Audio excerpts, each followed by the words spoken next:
Student, आज हम हिंदी के एक्स्ट्रा क्वेश्चन कर रहे हैं जो एनसीईआरटी के अलावा है, बोर्ड में आए हुए।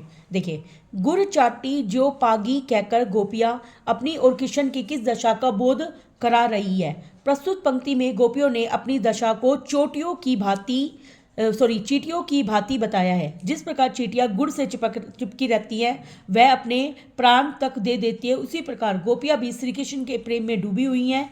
वे अपने प्रिय कृष्ण के लिए अपना सब कुछ न्यौछावर करने के लिए तैयार है। नेक्स्ट, प्रीति नदी में पाँव न बोरियो पंक्ति का आशय स्पष्ट कीजिए।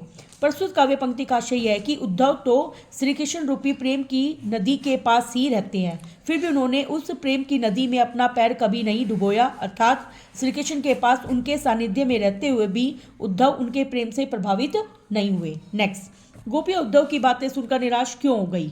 गोपियाँ उद्धव की बातें सुनकर निराश इसलिए हो गई क्योंकि उद्धव को देखकर उन्हें लगा था कि वे श्री कृष्ण के आने का समाचार लेकर आए हैं, लेकिन उद्धव तो उनके लिए श्री कृष्ण द्वारा भिजवाया गया योग का संदेश लेकर आए थे। वह योग का संदेश गोपियों की एक ऐसी बीमारी के समान लगा जिसे गोपियों से न पहले कभी देखा था और न ही सुना था। नेक्स्ट, मन की मन ही मांझ रही का भाव स्पष्ट करते हुए इसमें निहित अलंकार का स्पष्ट कीजिए। देखिए, इसमें अलंकार यूज किया गया है अनुप्रास अलंकार, क्योंकि इसमें मैं वर्ण की आवृत्ति है। कौन सी? मैं वर्ण की।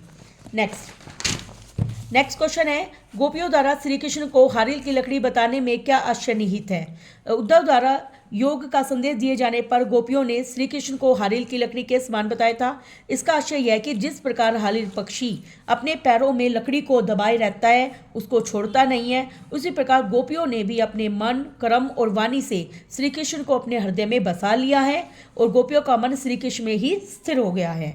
नेक्स्ट, हारिल पक्षी की क्या विशेषता होती है। हारिल पक्षी एक अद्वितीय का मतलब अनोखा पक्षी है। वह सदा अपने पंजों में लकड़ी का एक टुकड़ा कसकर पकड़े रखता है और लकड़ी के उस टुकड़े को वह सोते, जागते, उठते, बैठते कभी भी नहीं छोड़ता, हर समय उसे मजबूती से पकड़े रहता है।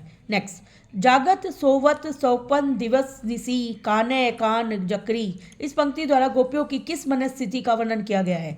पंक्ति के अनुसार गोपियाँ जागते, सोते, दिन रात प्रत्येक क्षण श्री कृष्ण को ही याद करती रहती है। वे श्री कृष्ण उनके दिल और दिमाग पर छाए रहते हैं। उनकी मनस्थिति अन्य तर्कों को सुनने और समझने की नहीं है। उनकी मानसिक स्थिति अपने प्रियतम की याद में स्वयं के अस्तित्व को मिटा देने वाले की तरह होती है। नेक्स्ट क्वेश्चन, सूरदास ने मधुकर शब्द का प्रयोग किसके लिए प्रयोग किया है। मधुकर शब्द का प्रयोग उन्होंने किया है उद्धव के लिए। मधुकर का अर्थ होता है भ्रमर या भौरा। गोपियों ने व्यंग्य के रूप में उद्धव को मधुकर कहकर संबोधित किया है क्योंकि उद्धव श्री कृष्ण का ज्ञान रूपी संदेश लेकर आए थे। नेक्स्ट क्वेश्चन, गोपियों को ऐसा क्यों लगता है कि श्री कृष्ण की बुद्धि अब और बढ़ गई है। गोपियाँ श्री कृष्ण को अपना सब कुछ मानकर उन पर विश्वास करती थी। उन्हें स्वप्न में ही आभास नहीं था कि श्री कृष्ण उनके लिए प्रेम के स्थान पर योग का संदेश भेजेंगे। इसलिए उनको लगता है कि श्री कृष्ण पहले से ही बहुत चतुर थे, लेकिन अब उन्होंने राजनीति का ग्रंथ भी पढ़ लिया है, जिसके कारण उनकी बहुत बुद्धि अधिक बढ़ गई है। गोपियों का मन किसने चलते समय चुरा लिया था, अब वे क्या चाहती हैं। गोपियों का मन मथुरा जाते समय श्री कृष्ण ने चुरा लिया था। अब वे चाहती है कि श्री कृष्ण ने अपना मन वापस लौटा दे ताकि वे विरह की अग्नि उनको सहन ना करनी पड़े। गोपियाँ कहते हैं कि श्री कृष्ण यदि हमारा मन हमें आकर लौटा दे तो हम वेदना को सहन कर लेंगे। नेक्स्ट, सूरदास की काव्य भाषा की दो मुख्य विशेषता बताइए। देखिए, यहाँ पे जो सूरदास है उन्होंने एक तो ब्रज भाषा का प्रयोग किया है और उनके काव्य में वियोग और श्रृंगार रस की प्रधानता है। उनके काव्य की रचना पद छंद में हुई है और उनकी भाषा सरल, सहज और गीत युक्त है, क्योंकि इसको हम गीत के रूप में गा सकते हैं। देखिए, आपके इस लेसन में सिर्फ यही इंपॉर्टेंट क्वेश्चन थे। नेक्स्ट वीडियो में हम नेक्स्ट लेसन के